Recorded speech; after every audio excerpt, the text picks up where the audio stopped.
Bam. Alles für die Gains.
und damit geht das Reisbrennen für 2024 auch erstmal zu Ende.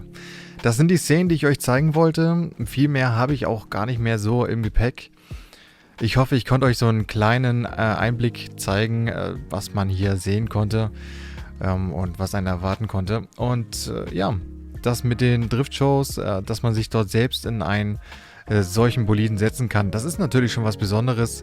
Wenn man bereit ist, die 45 € dazu auszugeben, dann sollte man das auf jeden Fall tun. Das, was ihr wissen solltet, ist, ihr könnt nicht aussuchen, in welches Fahrzeug ihr einsteigen könnt. Ihr werdet zugelost. Ja, das muss man dann natürlich für sich selbst eingestehen, ob man das möchte oder nicht. Ansonsten, Freitag war die Anreise. Es war leider durchgängig am Regnen bis ca. 17 Uhr.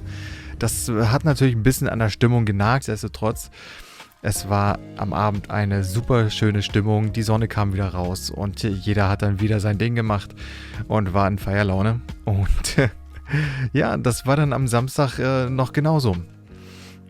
Bis wir dann allerdings gesehen hatten, dass nun für Sonntag früh ja, das Wetter leider nicht mehr so gut sein soll. Und deswegen haben wir uns dazu entschlossen, dann bereits am Samstagabend zu fahren, was uns dann gleich zum nächsten Thema ja überleitet. Und das ist zum Beispiel jetzt die Parksituation. Ich muss die nochmal kurz ansprechen.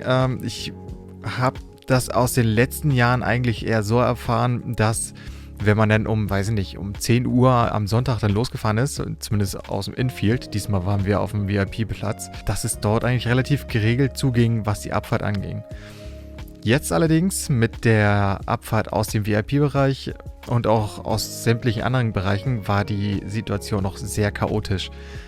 Wir haben uns ein bisschen gefragt, ob es Teil dafür war, den Verkehr zu entzerren an diesen Stellen, wo nachher der Hotspot stattfindet, wo alle aufeinandertreffen.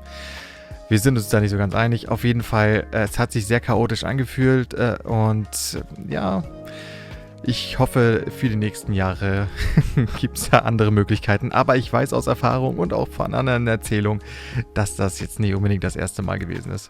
Naja. Ansonsten schreibt doch mal eure Erfahrungen über das Reisbrennen jetzt die letzten 20 Jahre. Vielleicht haben wir hier jemanden dabei, der schon etliche Jahre mit dabei ist. Ich bedanke mich auf jeden Fall bis hierhin fürs Zusehen, fürs Zuhören.